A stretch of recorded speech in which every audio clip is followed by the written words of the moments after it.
My name is Brenda Llewellyn, and I'm 34 years old. And if someone had told me years ago that the greatest danger to my son wouldn't come from the outside world, but from inside my own home, I wouldn't have believed them. But here I am telling a story I never imagined I'd have to tell. I've been with my boyfriend, Marcus Hale, for almost 8 years. When we met, he already had a daughter from his previous relationship, Ava, now 11. I had my son, Liam, who's 10. His father passed away 2 years before Marcus and I started dating, and I truly thought I had finally found someone who could help rebuild our family. I was wrong, or maybe I was just desperate to believe Marcus was someone he never really was. When we moved in together, the house felt hopeful, like a fresh start. 3 bedrooms, one for Ava, one for Liam, and one for Marcus and me. Outside, we were the cute, blended family. Inside, I was slowly realizing there was a divide I couldn't fix. Ava is, well, she's her father's princess. Smart, pretty, confident, and painfully aware of it. Not truly malicious, but spoiled in ways that turn small children into little tyrants. But Marcus is different. From day one, it was like he decided Liam was my responsibility, but Ava was ours. He barely spoke to Liam unless he was correcting him. He never praised him, barely acknowledged him, and always chose Ava first. At first, I made excuses. Blending families is hard, right? Maybe he just needed time. Maybe the bond would come later. 8 years later, I realized time wasn't the issue. Willingness was. And all the while, Liam, my kind, gentle boy, kept trying to win Marcus's approval, trying to be included, trying to exist quietly enough that maybe one day Marcus would see him as more than an obligation. I saw every wince, every forced smile, every quiet retreat to his room. But the moment that truly changed everything came on Ava's 11th birthday. Marcus went all out. Balloons, a clown, a cake shaped like Ava's favorite character. The whole backyard transformed into an Instagram-worthy circus. Liam was excited too. He had saved up his allowance to buy Ava a small charm bracelet she once mentioned. He even made her a handmade card, colorful, detailed, drawn with all the love he had in that small body. When he showed it to me that morning, his eyes sparkled with hope. "Do you think she'll like it?" "She'll love it," I told him, "because it came from you." The party started out chaotic and loud, kids running everywhere, parents chatting. Liam stood at the edge, clutching his gift, waiting for the right moment. When it was time for the cake, Marcus called everyone over. I nudged Liam gently. "Go stand next to Ava. Let's get a picture of you two together." He nodded and walked shyly through the crowd. He stood next to Ava, his gift and card in his hands, his smile small but genuine. The camera was raised, and then Marcus's voice cut through the air. "Liam, step out of the frame." He waved dismissively. "I want a picture of just my girl." Liam froze.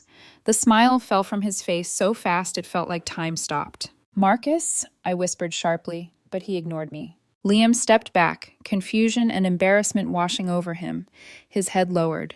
He moved to the side, quietly, the way he always did. My chest tightened so hard I could barely breathe. I wanted to scream, to grab the camera and smash it, to lift my son into my arms and walk away forever. But I didn't, not yet. After the photos, I rushed to him. "Hey, sweetheart, you okay?" He forced a smile so fragile it broke me. "Yeah, Mom, I'm fine." He wasn't, and I wasn't either. That night, after the guests left and Ava was still riding her sugar high, Marcus and I exploded into our worst fight yet. "What the hell was that?" I demanded. He blinked at me like I was insane. "What?" "You told Liam to step out of a family photo." "It was Ava's birthday," he said, shrugging. "She deserves her own moment." At the cost of humiliating my son? "He'll be fine. He's too sensitive anyway." Too sensitive, as if empathy was a flaw.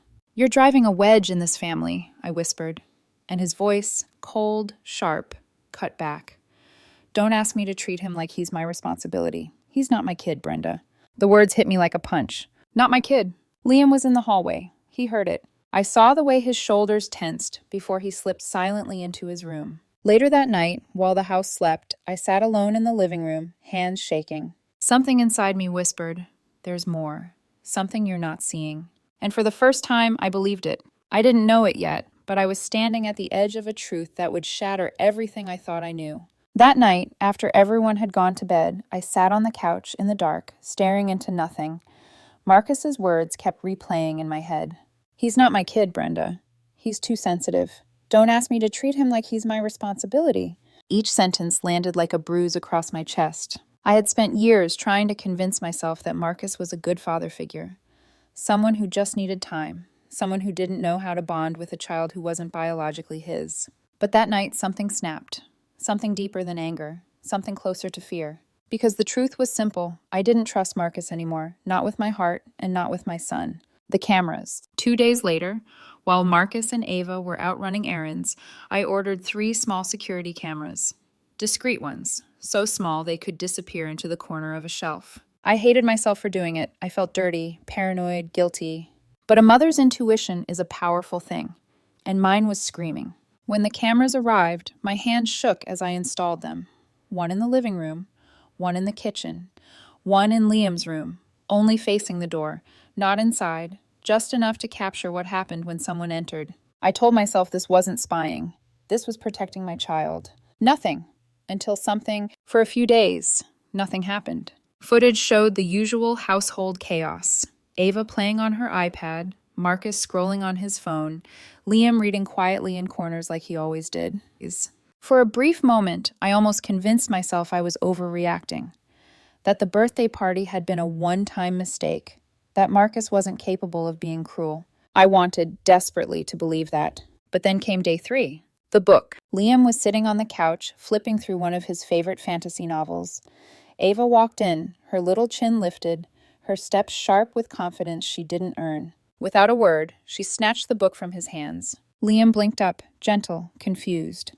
Ava, can I have it back? Ava glared down at him, lips curling.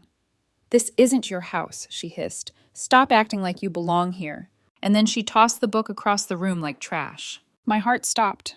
Liam stood, quietly walked to get the book, and just as he knelt to pick it up, Marcus entered. He saw Liam. He saw the book on the floor. He saw Ava standing there smugly. And he said, Liam, leave it. Don't create drama. Ava smirked behind him. Liam's face crumpled before he smoothed it out, trying so hard to hide the hurt. He nodded once and walked away. I covered my mouth in horror as I watched the footage. My son wasn't being ignored. He was being targeted.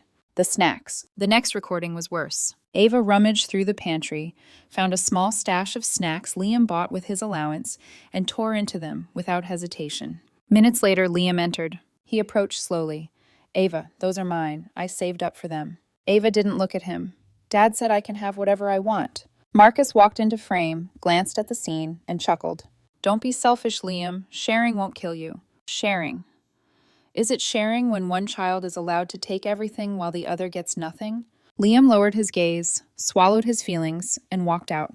I felt something inside me fracture. The hoodie, but nothing prepared me for the third recording. Liam had a hoodie, a faded blue one. It was the last gift his late father ever gave him.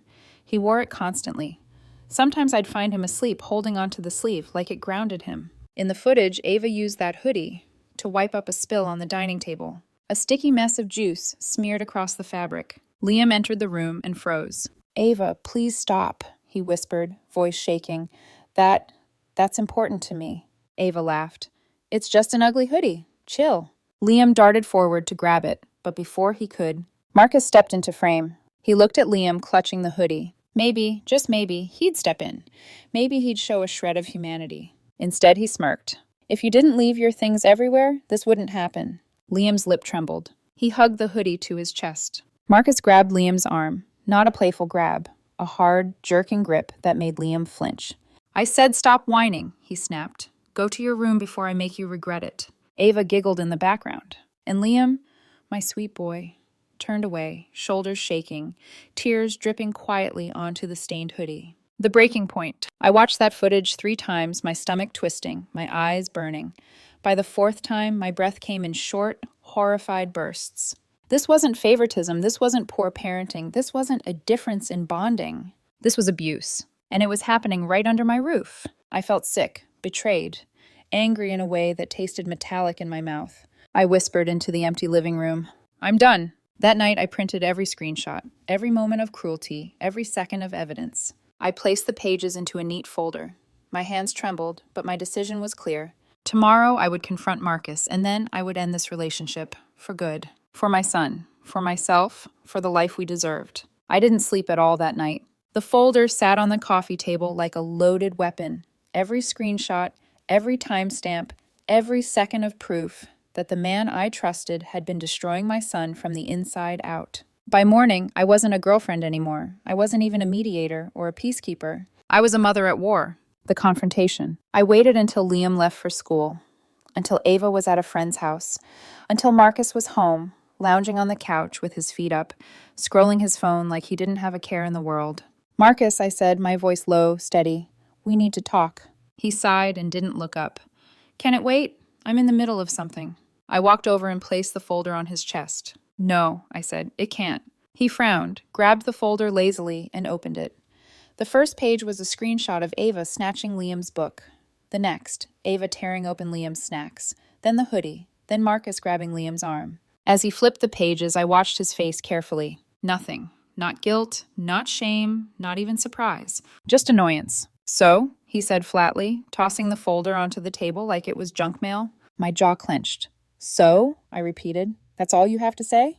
He shrugged. "Kids fight. Liam needs to toughen up. And you know how dramatic he can be." Dramatic, the word made my blood boil.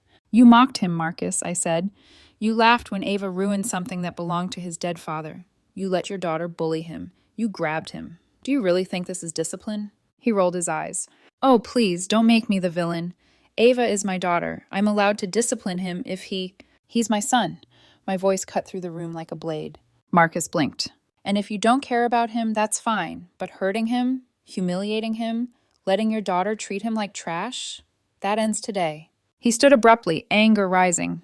"You're overreacting. I've done everything to make this family work." "No," I said quietly. "I did everything. You did nothing but tear my child apart." He stepped closer, towering over me. "What are you going to do? Kick me out?" I met his eyes, unflinching. "Yes." He laughed, a hollow, disbelieving sound. "You're joking. This is my house too." "It's not," I said. "I pay the mortgage. I pay the bills. The house is legally mine. And after what you did, you're leaving. Today." His expression twisted in fury. "You can't do this to me," he snapped. "Where am I supposed to go?" "That's not my problem anymore." He grabbed a vase and slammed it onto the counter, startling me, but not breaking it. "You're unbelievable, Brenda. You're choosing that fragile little brat over me." "I'm choosing my son," I said, my voice shaking, but certain. "And if that makes you angry, then you were never the man I thought you were."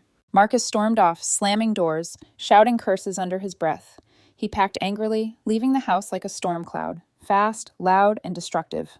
But the silence he left behind? It was worse. The divorce equivalent. We weren't married, but we had lived together for years. Assets intertwined, finances linked, joint purchases, a messy web to untangle.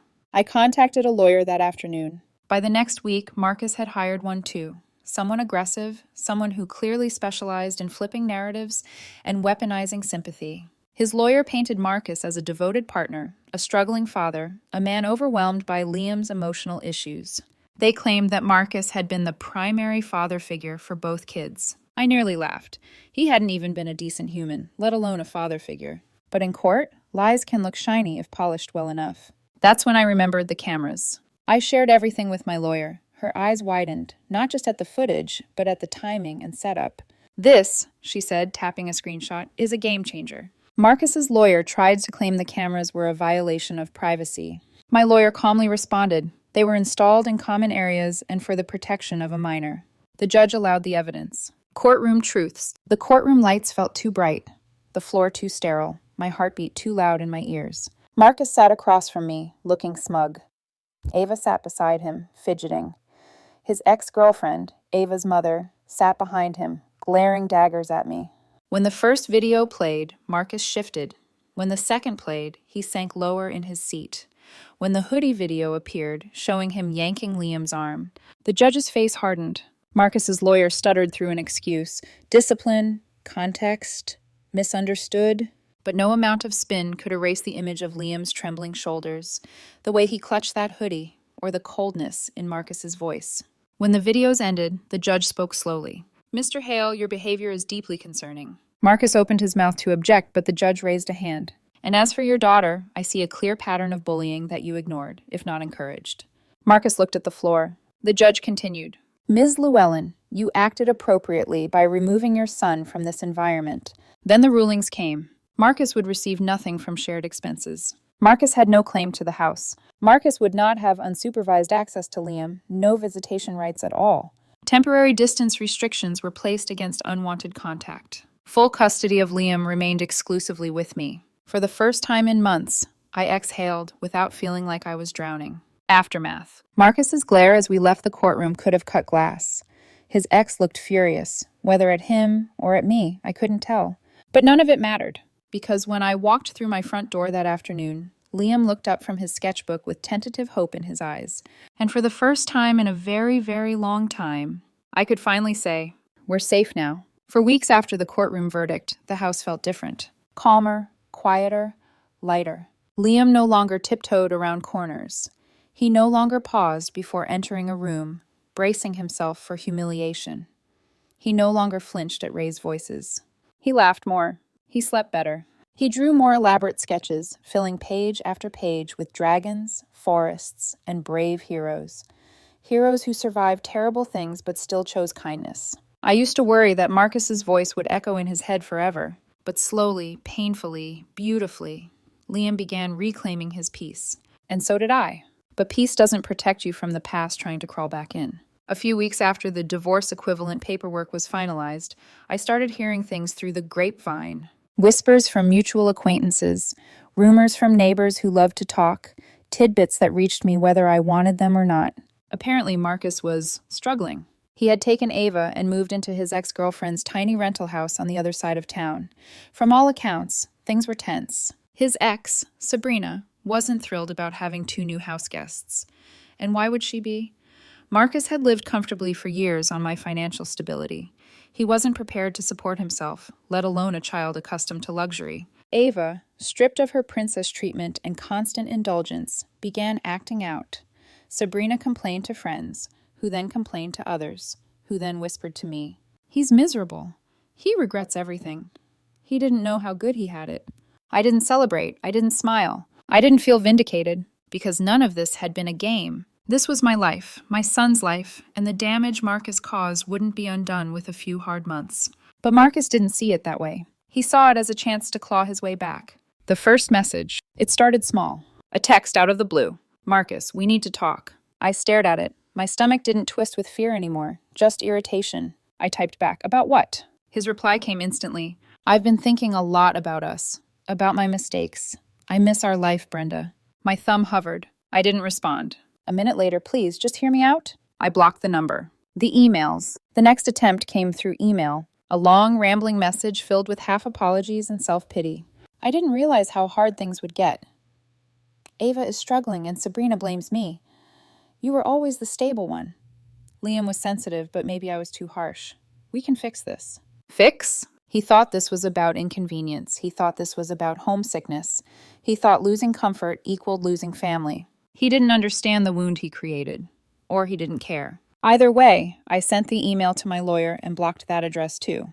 The school incident. A week later, I got a call from Liam's school. "Hi, Miss Llewellyn. Marcus Hale came by asking to see Liam." Cold fear shot through me. "What? He is not allowed any unsupervised contact." "Yes, we told him that. He insisted he just wanted to check on Liam. The staff escorted him off campus."